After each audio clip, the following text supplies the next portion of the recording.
Welcome back to the latest episode of The Black Table on the Black Star Network.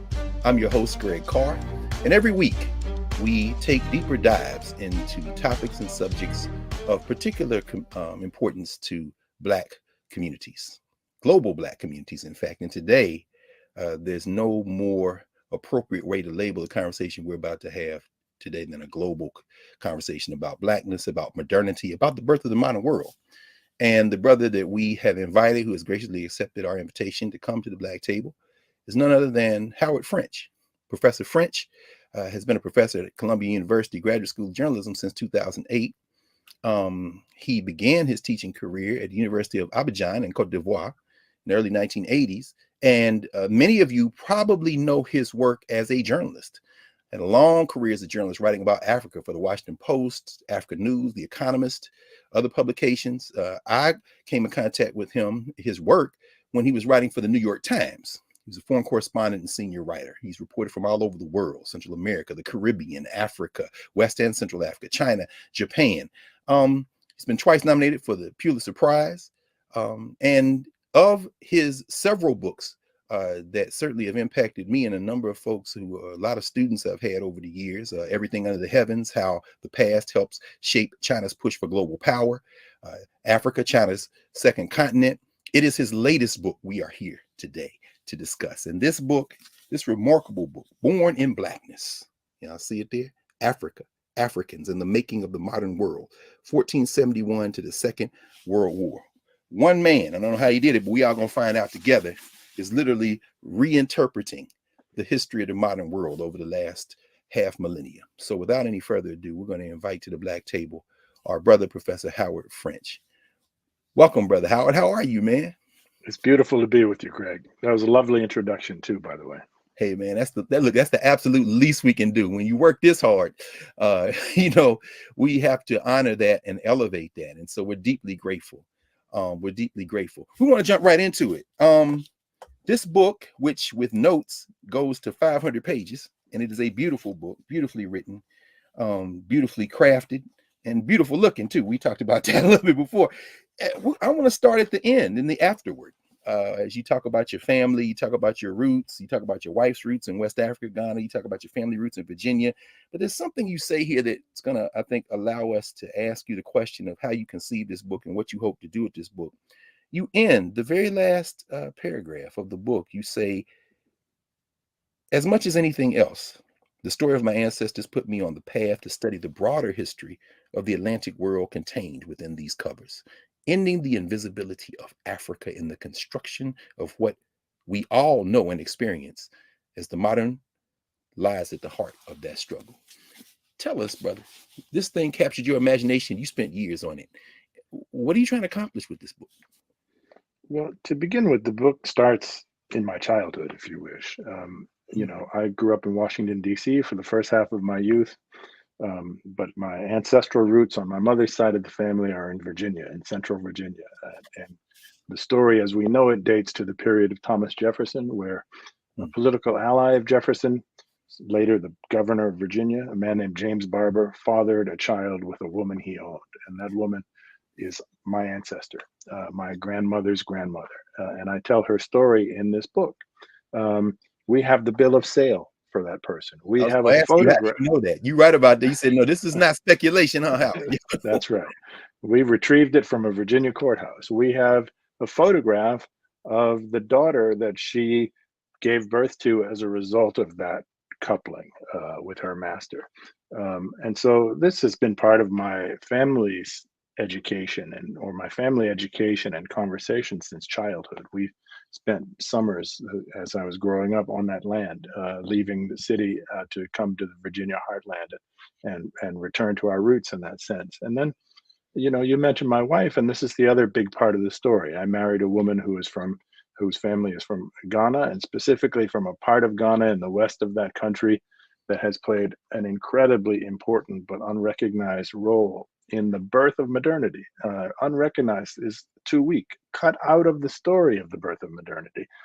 This is the place where Europeans first succeeded in a decades-long search to connect with the wealth in gold that emanates from West Africa in the 15th century. They worked for decades to find where is all the gold coming from in Africa. And in 1471, a year that is mentioned in the title of my book, Yes. they arrive at a place they come to call El Mina, which means the mine.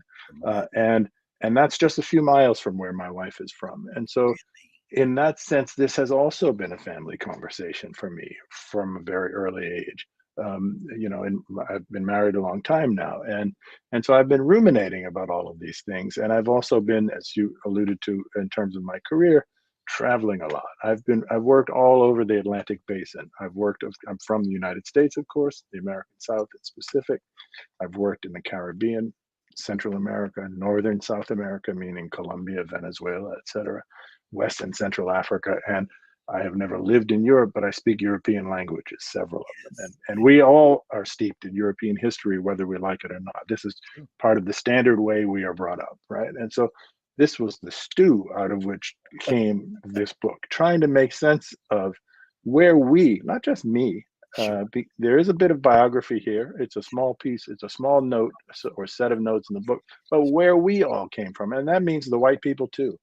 All of us came out of this cauldron whose base ingredient, whose most important foundation was Africa and Africans. But you start, it's fascinating how, because of course, and as folks who get this book and read it, and hoping everybody listening to us will do that, of course, and share. You traveled to many of these places that you write about, and in many of the chapters you open with your passage there. And when you said Europeans, I think, we typically think of Europeans, Africans, Asians. Those labels kind of become proxies for how we think. We reduce dissimilarities between people. And as you talked about Ghana and your wife growing up right there, I think about the fact that, of course, Ghana has this robust trade, a robust tourism industry. And so many of us who want to connect with our roots, I've been to Ghana, and I know, and maybe many of the tourists don't know when they get there, but learn that Cape Coast and Elmina are two different enterprises. And what you do in this book beautifully, it seems to me, we'll talk more about this, of course, as we get deeper into the conversation, you disaggregate Europe. I mean, I think about Cedric Robinson in his book, Black Marxism, where he opens one of the chapters and says, for all intents and purposes in the 15th century, Portugal is a metaphor. And I'm like, that always stuck with me. But when you say Elmina, when you go through, it's almost like a relay race. You have the Portuguese, then you have the Dutch, and then the Portuguese get chased, and they're going down, and then the English come in and take the thing from them, and they set up, is it Cape Coast as a kind of competing? They don't want to deal with the Elmina traffic. Could you help us understand what we miss when we don't take the time to give granular attention to these labels that we often think about when we're thinking about world history, if we think about it at all? Sure. Let me try to go back to near the beginning of this story in answering your question.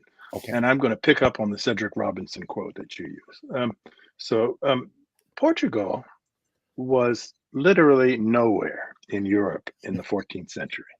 Portugal was a brand new kingdom. I mean, no offense to Portugal or to Portuguese people, but it was a brand new kingdom and a very poor place. There was nothing special or remarkable about Portugal. Portugal broke off from proto-Spain. Spain, under that name, didn't exist yet. It was a bunch of kingdoms, the most powerful of which was Castile.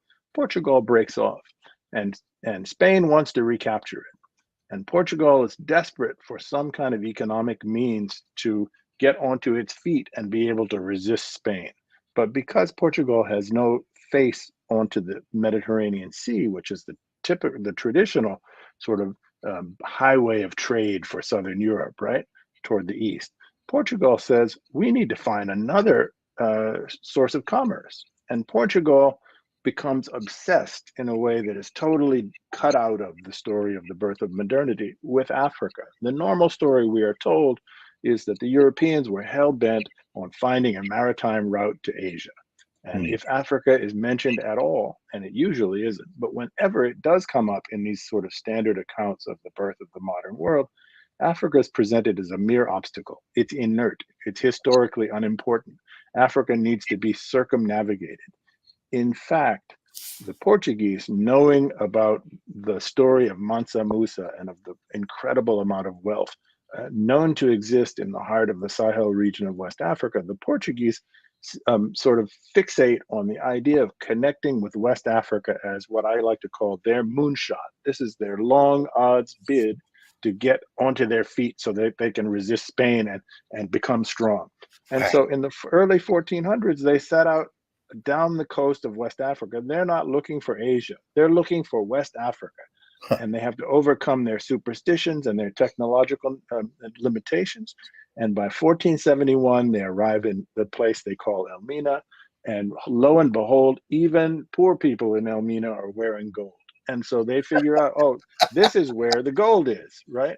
It is this discovery that sets everything in motion. And Okay, I'm sorry. go ahead. Go Go ahead. No, no, I was going to ask is, I mean, the way you open the book, and I think about the Museum of African American History and Culture, which, although Africa's history is obviously much older, when you go to that bottom floor, they have those parallel tracks where you see Europe and Africa at the same time. But you make a powerful point in the first part of the book, and we'll come back after the break and continue to talk about this, where you basically say Europe really doesn't have anything to trade. Any of those places up there.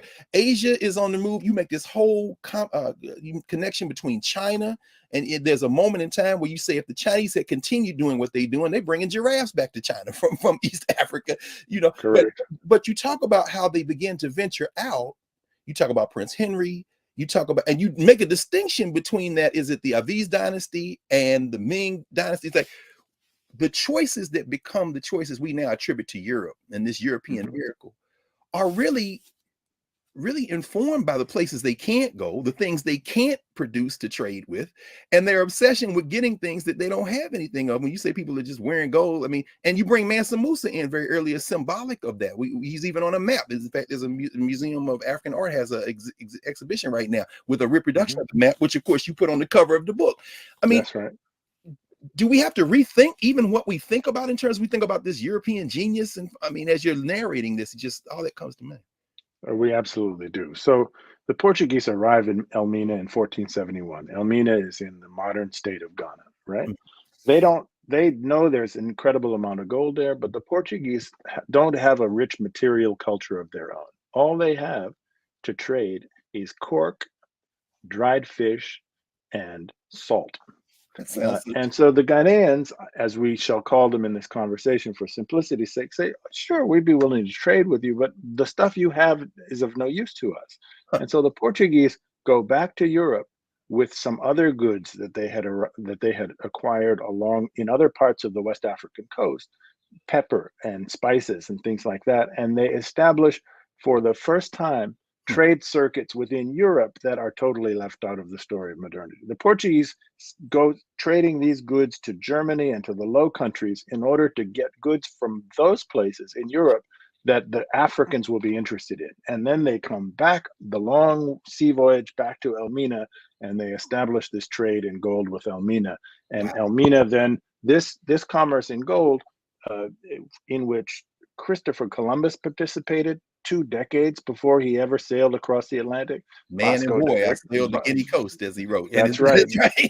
That's right. Vasco da Gama, the man who discovered, as they say, the route to India.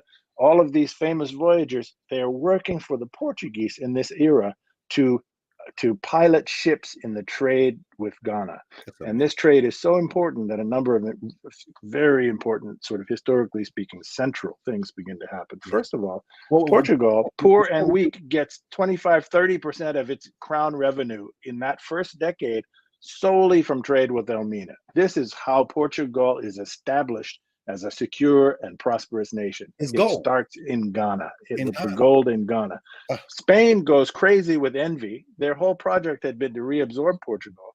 They send a fleet to the coast of West Africa to try to capture this trade and to defeat the Portuguese. The Portuguese had intelligence about this, and therefore, even though they were far outnumbered, they ambushed the Spanish and were able to scare them off. And so the Portuguese then build this giant fort on the coast of West Africa, the very first European fortified construction anywhere in the tropics. In 1482. This is the slave trading center, as it is known today, that's near Cape Coast. In Oh, fact, even as most Ghanaians don't know, this is not really about slavery at all yet. This no, is not about a yet. trade in gold. That's right. Well, The let me spe- let me let me interrupt you. one Oh, last go thing, ahead, Greg. make that last point, and then we're gonna come back after the break. I don't want to break your Okay, momentum, though. Yes, no please. problem. So the Spanish, so the envy is such an important part of this story from Yes, beginning to end, meaning all the way to the Second World War. So yes. the Spanish, crazy about the success of the Portuguese, say, we better start funding we couldn't beat the Portuguese in West Africa. We better start funding voyages of exploration of our own. Christopher Columbus had already tried to get the Spanish to finance a bid to cross the Atlantic. They had laughed at him. Mm, Now, knowing that the Portuguese had such success in West Africa, the Spanish said, let's give some money to Columbus and see what he can come up with. If there's so much gold in the tropics, let's let Columbus see if he can get some gold for us. This is the start of it all. It's wow. not, let's sail to the Indies, let's sail to China, let's do this or that. It's all about the prosperity that stemmed from connecting with West Africa. Excellent. This is a good place. This is a good place for us, Paul. Thank you, Prof. That really does lay the foundation.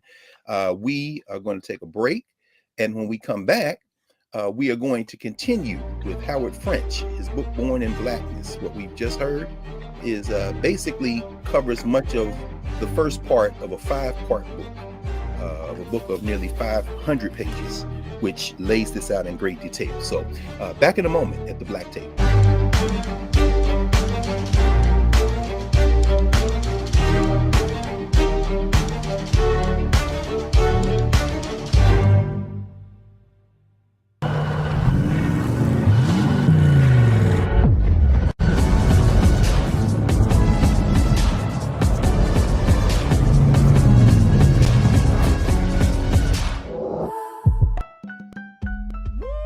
We're all impacted by the culture, whether we know it or not. From politics to music and entertainment, it's a huge part of our lives, and we're going to talk about it every day right here on The Culture with me, Faraji Muhammad, only on the Black Star Network.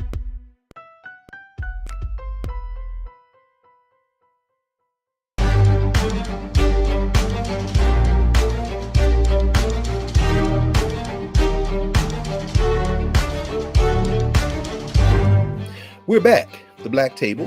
Greg Carr, joined today by Professor Howard W. French, Columbia University, journalist, scholar, and we're talking about his latest book, Born in Blackness. When we left, Prof, you were leading us right to the lip of the gold rush that opened up Europe, that created Europe in many ways. And around chapters 5 and 6 of part 1, you talk about these accounts and how they began to come out of Europe. And when you're talking about the attitude toward Black folk, you're very careful also to talk about the Black folk who they encounter, these Portuguese. I mean, ultimately it'll be the Asantes and others, but you also help us rethink what we know, and for most of us perhaps introduce what we didn't know about who those Africans are who encountered the Portuguese. Could you talk about that a little bit in terms of the folk who are there that the Portuguese encountered? Sure. So early in the 15th century, meaning in the 1420s and 30s, as the Portuguese begin this moonshot, as I've described it, desperate to discover the source of gold in West Africa, Hmm. they set sail down the coast of West Africa. They first arrive at what is present day Mauritania, then Senegal, and then further and further on and on, right? In the beginning, the Portuguese are not finding gold. This is what they're looking for. And because Portugal is such a weak kingdom, they need to figure out some financial means to sustain these efforts. This is all being done under the aegis of the man whose name you mentioned earlier, Henry the Navigator, who was a crown prince of Portugal. So the first thing that they settle upon is to acquire human beings for sale into Europe. This is before the discovery of the New World, right? And so they start capturing through coastal raids, small numbers initially, small numbers of sort of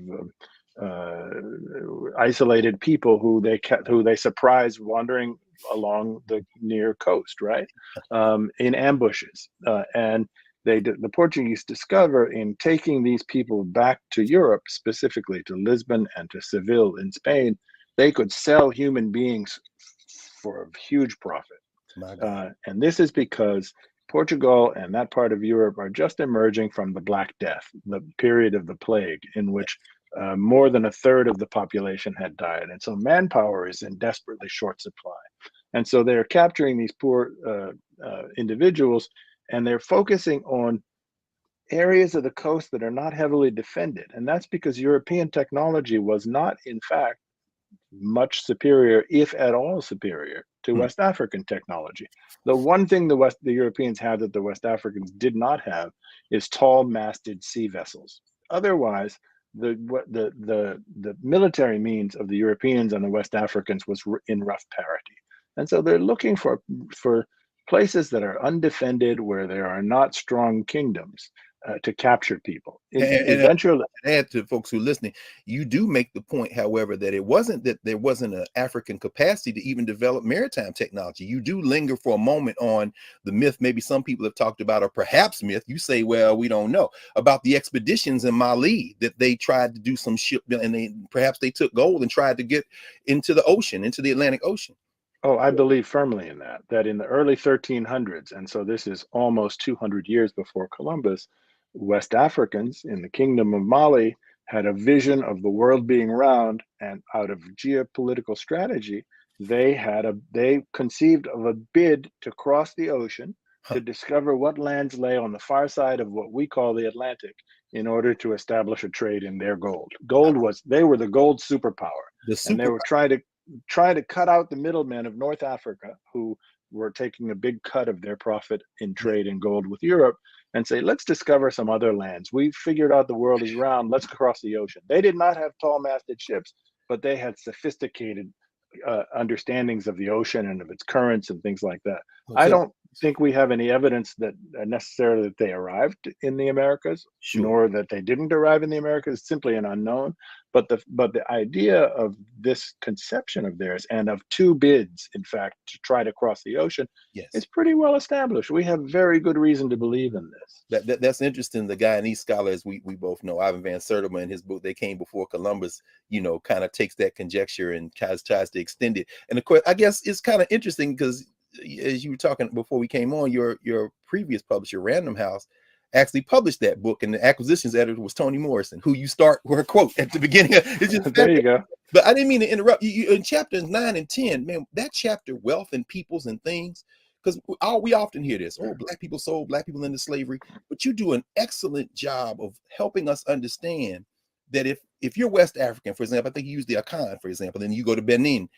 If you've got a lot of land, but you need people to work the land, the wealth is actually in people and not things. And so there's this thing that begins to emerge, and you really explore it in later sections, where this class dimension comes into play, where Africans, once the Portuguese have gone beyond the people they're randomly capturing and start negotiating and then trading for centuries, this exchange in people, do you think there was a common understanding of enslavement between these various different groups of Africans? And I mentioned another thing. You talk about John Thornton later in the book, and I'm reminded of Walter Rodney in The History of the Upper Guinea Coast, where he says, y'all can't say that slavery here was like slavery other places, but, and drawing from Thornton, and as you kind of tease out, it probably depends on what type of African society you're dealing with. You can't just put a blanket over Africa and say all these societies were the same. I mean, could you help us understand even the question of wealth and people as opposed to wealth and things, and how this plays out? These are such vital questions. First of all, linking to your previous question, the Portuguese quickly discover that these coastal raids that they're doing is costly to them. They're not strong enough to impose themselves uniformly along the West African coast. And every time they raid someplace, they're losing men, right? And so the Portuguese finally, as they venture further and further, discover that there are really well-organized societies here and there along the coast, and that a smarter strategy for them is to negotiate trade. This is before they had discovered gold at Elmina. And so let's negotiate trade with the Africans in human beings. The Portuguese figure out there's a lively interest in buying human beings, let's call them slaves, into Europe. In fact, eventually 10% of the population of Lisbon and of Seville in Spain become African as a result of this trade.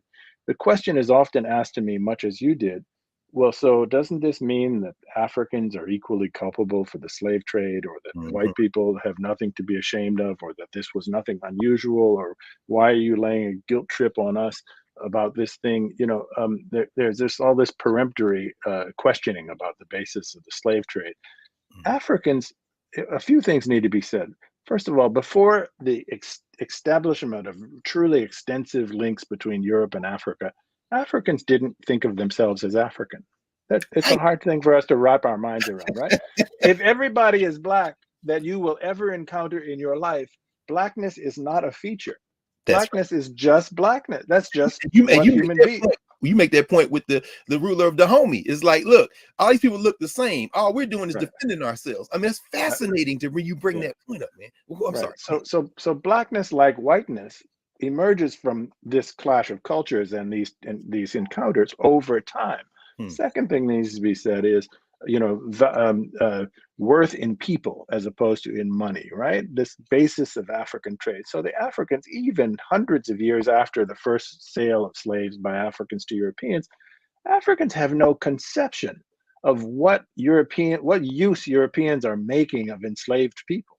Wow. Because Africans themselves do not use enslaved people that way. Africans throughout Africa worked to assimilate captured people who had been defeated in warfare, and into the victorious society, because the supreme value of any ruler was increasing the population. And so keeping them marginalized or as a subject class or something like that, or rank exploitation, made no sense in that cultural context. And so the Africans selling people to the Europeans not only have no conception of chattel slavery and of plantations, and I want to deconstruct this word plantations. Plantations, we need to get away from using this term. Plantations are prison industrial labor camps. They are nothing less than that, right? Plantation is far too elegant for what we're talking about. Yes, sir. In fact, let me pause you there for a second. We just took this is going to be a shorter segment. We're going to take a quick break. When we come back on the other side, please continue in that with the point you're about to make, and we'll be right back at the Black Table. Greg Carr, Howard French, born in Blackness. Back in a moment.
Don't you think it's time to get wealthy? I'm Deborah Owens, America's Wealth Coach, and my new show on the Black Star Network focuses on the things your financial advisor or bank isn't telling you. So watch Get Wealthy on the Black Star Network.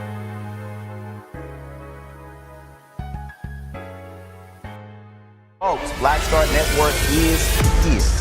Oh, no punches! I'm real revolutionary right now. Support this man, Black Media. He makes sure that our stories are told. Thank you for being the voice of Black America, Roland. Stay black. I love y'all. All momentum we have now, we have to keep this going. The video looks phenomenal. See, there's a difference between Black Star Network and Black-owned media and something like CNN. You can't be Black-owned media and be scared. It's time to be smart. Bring your eyeballs home. You dig?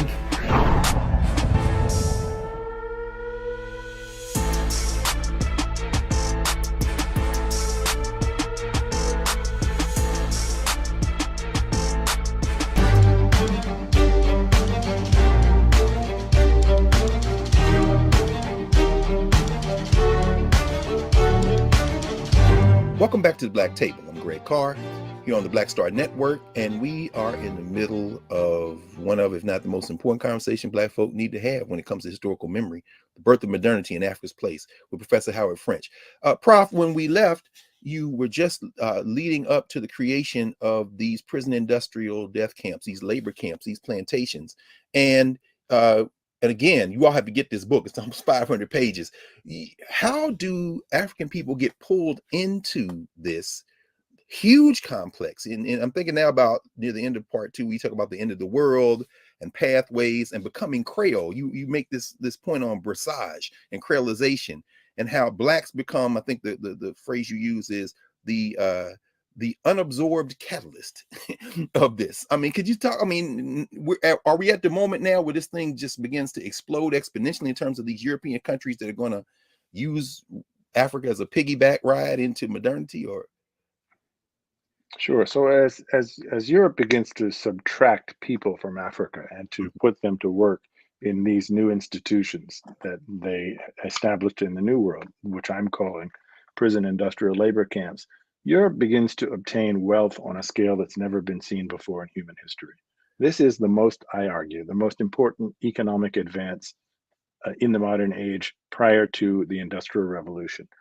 This industrial labor camp model produces far more wealth than the Spanish acquired. So the most famous stories we have of European wealth acquisition in the early modern age is the Spanish conquistadors going here and there in South America and Mexico and defeating vast empires and then carting off huge amounts of gold and silver in their galleons, right? Mm-hmm. We are not told how much more wealth, in fact, Europeans obtained in this era from prison industrial labor camps, growing especially sugar. First in Sao Tome, where this model is invented, Sao Tome just off of equatorial Africa. Then it transits in the early 1500s, the Atlantic, and is established in Brazil. And then in 1630, it sets up shop in Barbados under the English, and then into the French Caribbean, Martinique and Guadeloupe, and finally Haiti, which is the richest, it's not called Haiti yet, it's called Saint-Domingue, but French-controlled and the richest colony in the history of the world. This is a cycle. In each of these places, each of these individual places, take Barbados, 1/3 the size of the city of Los Angeles. The exploitation of hundreds of thousands of Africans creates far more worth in that tiny little place than all of the gold and silver that the Spanish carted off. Right? Can I ask so you, you're asking, yes. No, I was going to ask you, in part 3, you got a chapter, I think it's chapter 20, capitalism's big jolt. And I don't think people understand the impact of sugar and then the triggering of caffeine and then cocoa. I mean, you know, I often tell students this is almost like the international drug trade starts with Europe. But when you talk about Barbados, and we will have to have you back because in terms of contemporary politics, I would love to hear what you think about somebody like Mia Moore Motley in Barbados breaking away from the crown. Barbados, that little place, you know, because they have this proxy war. So could you talk a little bit about how these commodities literally created the political economy of these European nation states? Sure. So Barbados is, in fact, the beginning of the British Empire. Britain was a bit player in this story prior to the Barbados. Sugar is an extraordinarily rare and lucrative luxury item. And so the English had watched the Portuguese make an incredible fortune in Brazil. And they said, we got to do this too. And they captured Barbados, which had the Spanish controlled most of the Caribbean, but they had focused on the big islands, Cuba, Hispaniola, and Jamaica, which they originally controlled. And so the English said, okay, these smaller islands close to South America, the Lesser Antilles, we can take over these and start this model. This is where England's wealth and preeminence in the world begins. This is the very foundation. It's in that tiny place of Barbados. And it begins with sugar and the extraordinary profits that are made from sugar. And it's not just an economic story of incredible wealth extracted from African labor in a little tiny postage stamp sized place like Barbados, but it changes English society in fundamental ways that your question alludes to. So sugar and coffee become commercially available for the first time. In 1650, a coffee shop is opened in the city of Oxford in England. Right away, it spreads to London. English people become addicted to sweet coffee. Some entrepreneur gets the idea, that if you have a captive audience sitting in what we'll now call a cafe or a coffee shop drinking Yes, a sir. stimulant, they like to discuss the affairs of the moment, the affairs of the day. Let's sell them a broadsheet with the news. This is the birth of newspapers. Come on, And man. it is out of the birth of newspapers, which is derived from all of this extracted African labor, that English democracy takes its seat. Citizens begin to feel for the first time, we have a right to know what's happening in our country. This is a citizen's right. And we are going to be part of the debate. All of this flows from expropriated labor. So the intellectual class, the leisure class, even the people working in the factories who can now work longer and produce the wool because they got caloric intake as a result of sugar. Correct. While all that's going on, you make a fascinating point about the technology and the intellectual work behind extracting labor that is worked out in Barbados and then comes to Jamaica, and the French are doing it.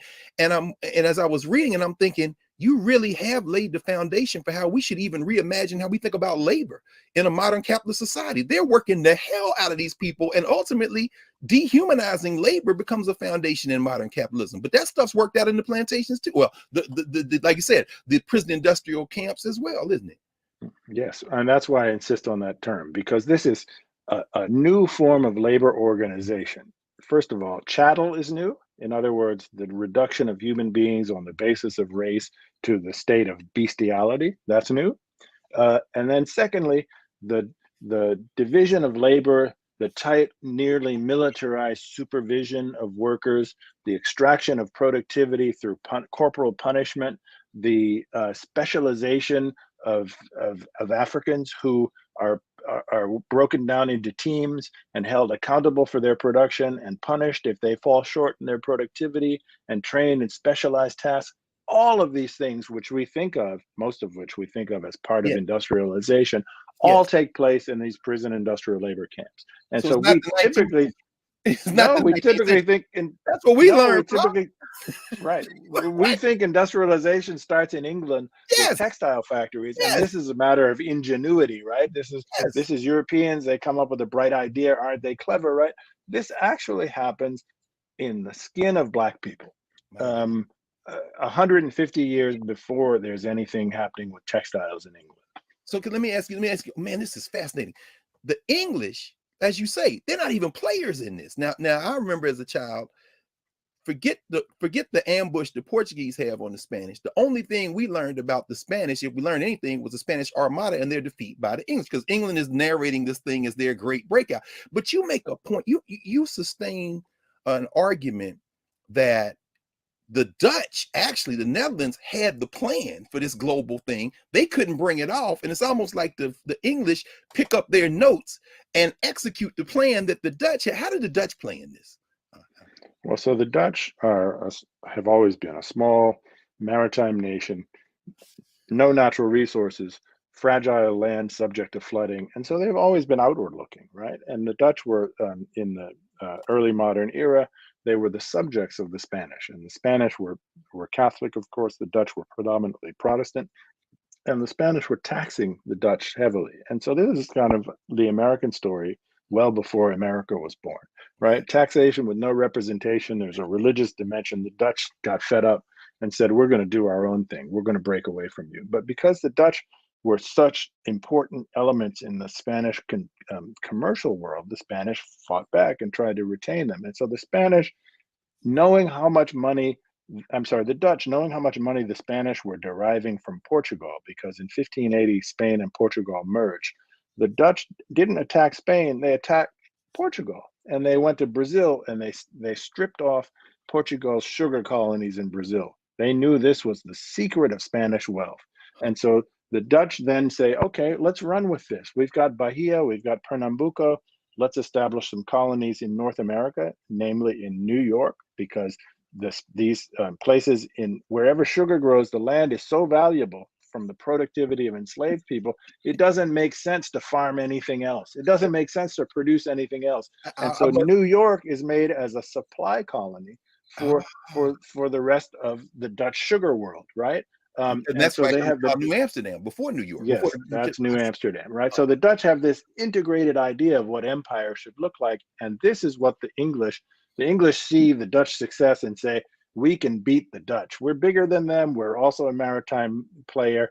Let's build up our naval power, and we'll take them on and just steal their model. And so that's exactly what the English do. It's amazing. And of course, as you talk about in the book, I mean, Jamaica becomes their Haiti of sorts. And I laughed out loud, man, in reading that chapter, A Few Acres of Snow, where Voltaire says, look, man, Canada, man, you can't grow nothing up there, just a few acres of snow. But we're going to pause here, and we have one more segment. We do not have enough time. I hope you all understand how much everyone needs to read Born in Blackness, particularly Black people. And when we come back from the break, how we really want to explore who needs to read this book, why they need to read this book. And as we're listening to you, you also narrate the story of Black resistance, which is so remarkable. So when we come back after the break, we're going to continue our conversation with Howard French, Born in Blackness. The Black Table, Black Star Network, back in a moment.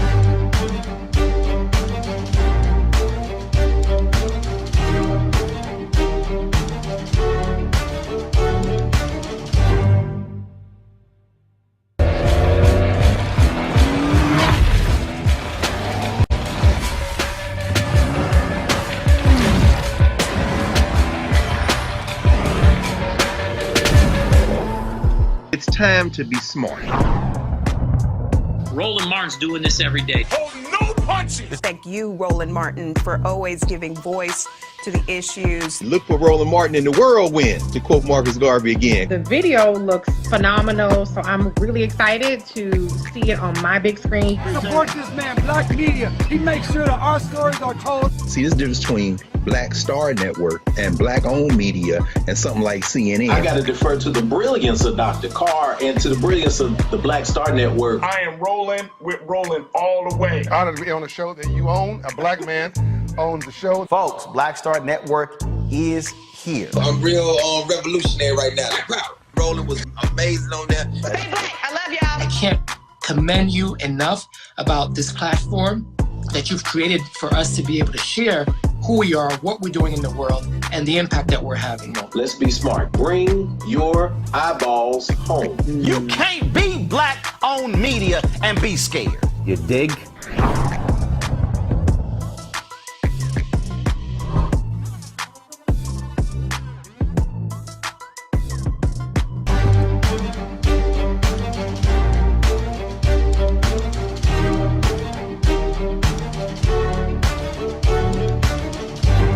Welcome back to the Black Table. I'm Greg Carr, Black Star Network. We're joined today by Professor Howard W. French. We are discussing his latest book, a remarkable book entitled Born in Blackness. Prof, I'm so sorry in advance. We really don't have enough time, man, because we haven't even gotten to the fourth and fifth sections. So I want to ask you, I'm sure a lot of people, particularly Black folk, are thinking, well, did we fight back? Did we just take an L? And I'm thinking about, even in contemporary ways, as you discuss the way that these African societies develop, you talk about the toll that this type of thing had on the continent of Africa, how it disrupted African societies, created mistrust and fear that echoes to this day, created the population. But you also talk about resistance on both sides of the Atlantic. Could you speak a little bit about how that resistance looks, including those chapters in the last section where you really get into Louisiana, Mississippi? You really see this widespread resistance. Thank you for that question, Greg. Let me just start by sort of saying who I wrote the book for, right? Yes, who I wrote the book for is in part a story of resistance. I wrote the book for everyone. We are all, whether we're black, white, red, yellow, or whatever, the inheritors of modernity, the modernity that was created in this cauldron whose fire consisted of Africans and Africanness and of the labor extracted from Africans. And we need to place this back into the center of our history, right? But I wrote this book in specific with the desire to persuade African Americans of the urgency of reconnecting across borders with the bigger, broader history of Blackness, and to understand that resistance for us as a community consists not only of fighting our national battles and existing parochially. We got our hands full in this country, but we have to overcome the idea of resisting in a parochial sense, meaning, just fighting local battles. That resistance consists of connecting across frontiers and reestablishing the urgency of what unites us via this history across regions throughout the Atlantic, as opposed to the particularities that make one community special or distant or different or distinct from another. Like, I'm West African, or I'm African American and you're Caribbean, and therefore we're not really the same thing. Resistance consists in part of getting rid of that kind of thinking. Okay, now back to your question explicitly. Yes. Resistance is part of begins at the beginning of this story.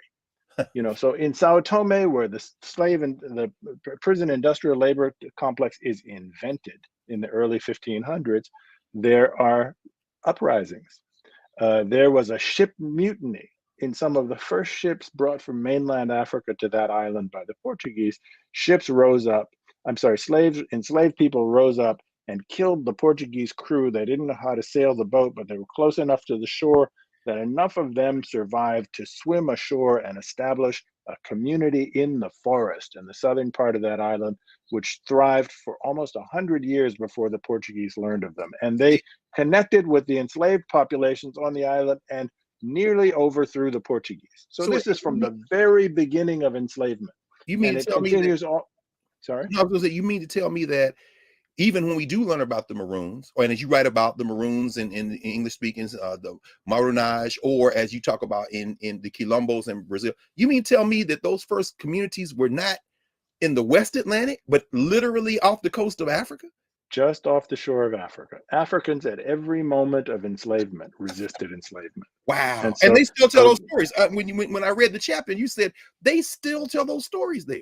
That's right. I drove up, no tourists go to Sao Tome, right? So I show up in Sao Tome and I'm driving to the part of the island where those communities were established hundreds of years ago. And the school kids who surrounded my car knew right away why I had come. I didn't have to start asking them the question. They knew what their history was. And said, okay, you want to learn about this, right? Sit down with us, we'll tell you. And so this is a story that continues all the way into the 19th century and the Civil War. We're told most of us are taught the Civil War, militarily speaking, as largely as the affair of white people, right? There were the white armies of the South and the white armies of the North. And eventually, because the North had a more sophisticated and more industrialized economy, the North wins the war. In fact, the North won the war because Abraham Lincoln was finally convinced to allow African Americans to fight in the war. They had been clamoring to do so. They enter the war in the late stages, and this becomes a decisive moment in the history of that military contest.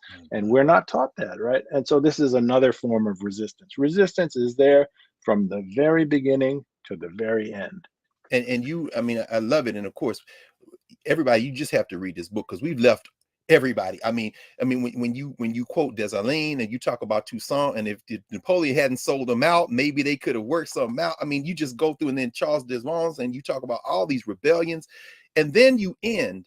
And I couldn't help but think of August Wilson when you quoted Amiri Baraka near the end, when you're talking about the gift of Black folk. Wilson's three of his B's, right? Baraka, the blues, Ramari Bearden, the gift of Black folk. And then you evoke Du Bois. And by the way, you all, he's got everybody in there. CLR James, Eric Williams. We've left so much to the side. Maybe, Prof, as we kind of wind to a close, you can help us understand not only the gift of Black people, but the responsibility of everybody in the world to recognize in difference, there isn't something to exploit, as we see what Europe does, but perhaps something to celebrate and learn from. But those last few chapters, you really do hone in on the implications of this history for our contemporary world, particularly for Black people. Could you talk about that for a little while? Sure. The gift of Black people, Greg, is threefold. First of all, Black people created the West. I can see people shaking their heads, falling out of their seats. What do you mean they created the West? There could have been no West without Africa and Africans. What do I mean by the West? I mean this condominium that it existed economically and politically speaking between Western Europe, the Atlantic nations of Europe, and the continental United States, what becomes the United States. It would never have happened without African Africans. before the year 1820, 4 times as many people were brought across the Atlantic from Africa than from Europe. Those are the people who, under conditions mostly of chattel slavery, did the hard work that made the West viable as a thing, that made the American colonies viable as an economic venture. There would have been no West without this input, right? So first gift, the West. Second gift, modernity. It is out of this condominium of the West that the thing that we casually call modernity arises, that Europe and the Americas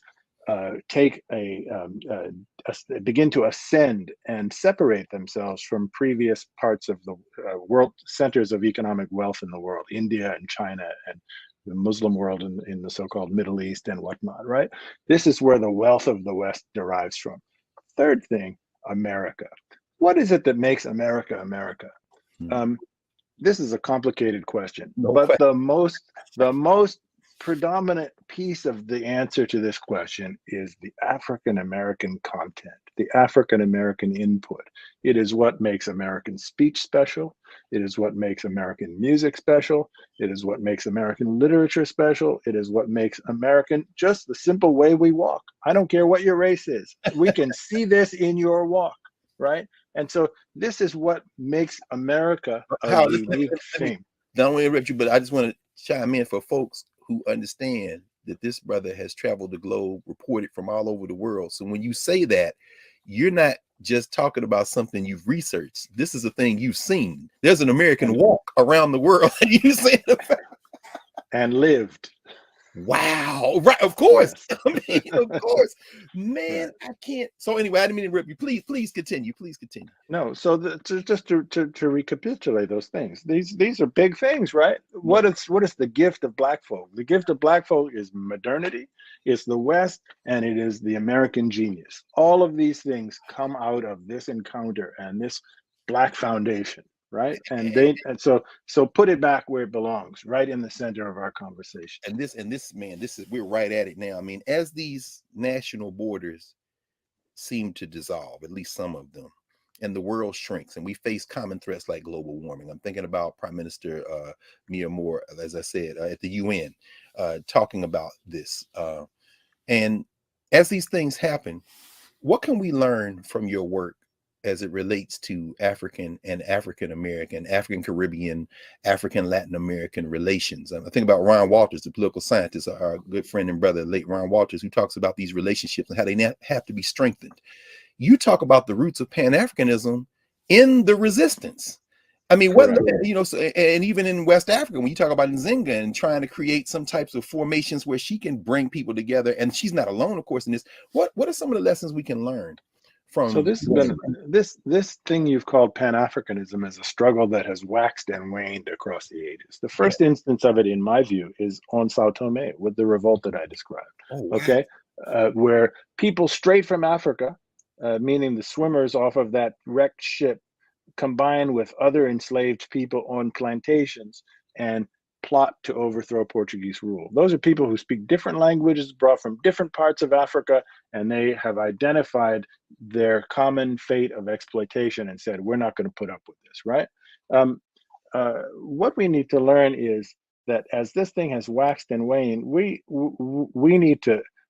can't lose sight of the ball, right? So in the 1940s and 1950s and early 1960s in this country, this is recent memory, historically speaking. We were in a moment in this country where political elites among the African-American population had Africa and the Caribbean at the forefront of their minds. These are people who, Martin Luther King, Ralph Bunche, I could go on and on with many other names, Horace Mann, just to mention Americans, right? Had connections in Africa that supported Nkrumah in terms of Nkrumah's independence drive in the 1950s to become the first sub-Saharan African country to obtain independence from European colonialism.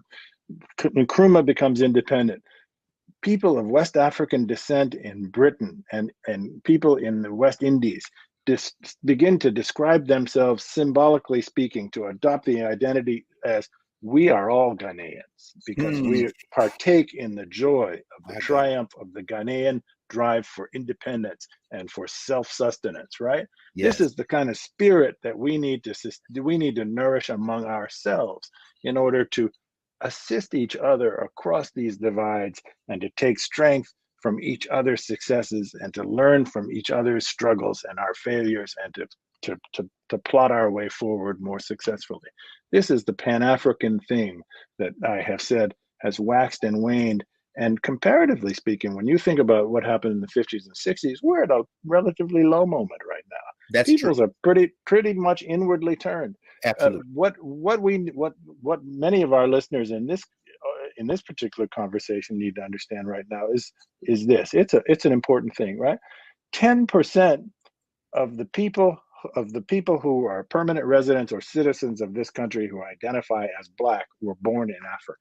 And that number is growing. That number is growing fast. Yes. Africa is itself growing fast. Yes. Africa is 1.4 billion people today. By 2050, it's going to be over 2 billion people. By the end of this century, it will be between 3 and 5 billion people. That's more than China and India combined. Okay? Check my numbers, Prof. I was reading a recent book. It's called A Scramble for Europe. And the author was making the point that at this time, he's estimating about 40% of those people in Africa are under 15 years old. Does that sound right to you? It's correct. Yeah. That is. Yeah. There's a demographic. What? There's a youth boom in Africa right now. There's a youth boom, and they're sitting on 1.4 billion and growing, and have all these cousins in the diaspora who seem determined to look inward instead of outward. I mean, we only have about a minute left, and I wanted to ask you, even because everybody's talking about the 1619 Project, and for me, it strikes as a little bit overly nationalistic. And you got a whole section where you talk about these Africans that were with the Spanish and it came with the Portuguese. I'm wondering, how do we break out of these narrow nationalisms that kind of sometimes constrain the kind of thing you're talking about? So I think I have no criticism for the 1619 Project. Yeah, no, I think it's important, and I mean that sincerely. However, it is a national project. It is a project that places American history at the center of its focus and doesn't expend a terrific amount of energy looking beyond American borders. And that's legitimate for its own purposes. Sure. My project is very different. I'm saying, let's put African Americans back in world history. Let's think of the big picture here. Let's go deep into time and talk about where we come from, and that there's strength and purpose in this, and that the American story is fine and it's great, and there's things to be proud of, and there's things to shed tears over, right?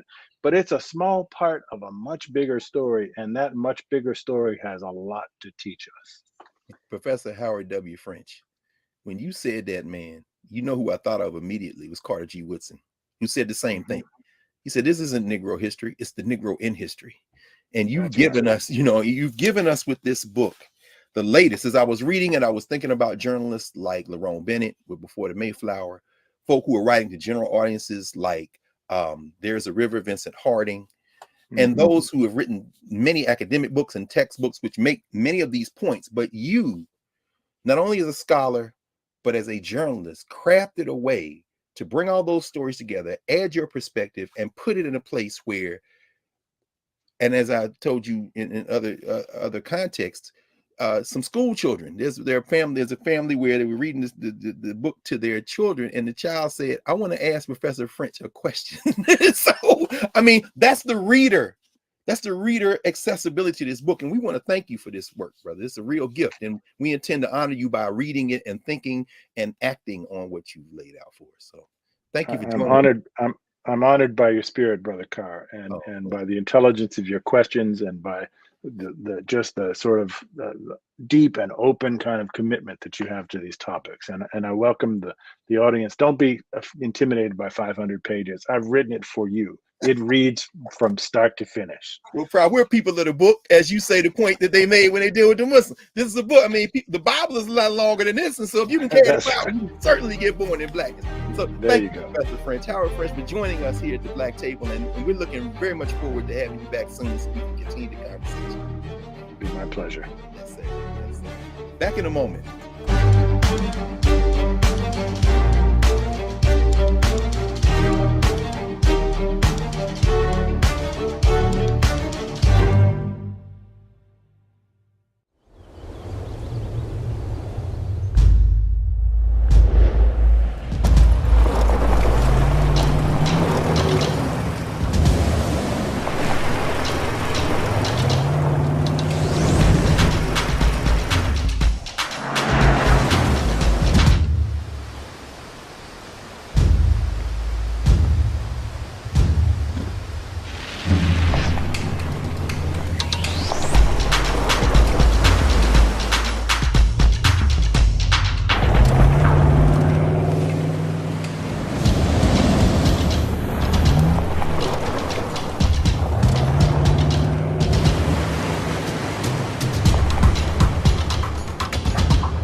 Hi, I'm Dr. Jackie Hood Martin, and I have a question for you. Ever feel as if your life is teetering and the weight and pressure of the world is consistently on your shoulders? Well, let me tell you, living a balanced life isn't easy. Join me each Tuesday on Black Star Network for A Balanced Life with Dr. Jackie.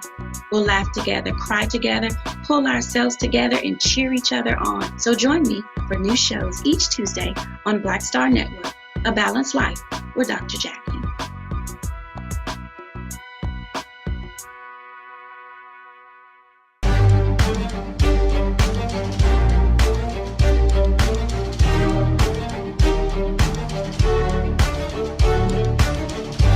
Welcome back to the Black Table. Greg Carr, Black Star Network.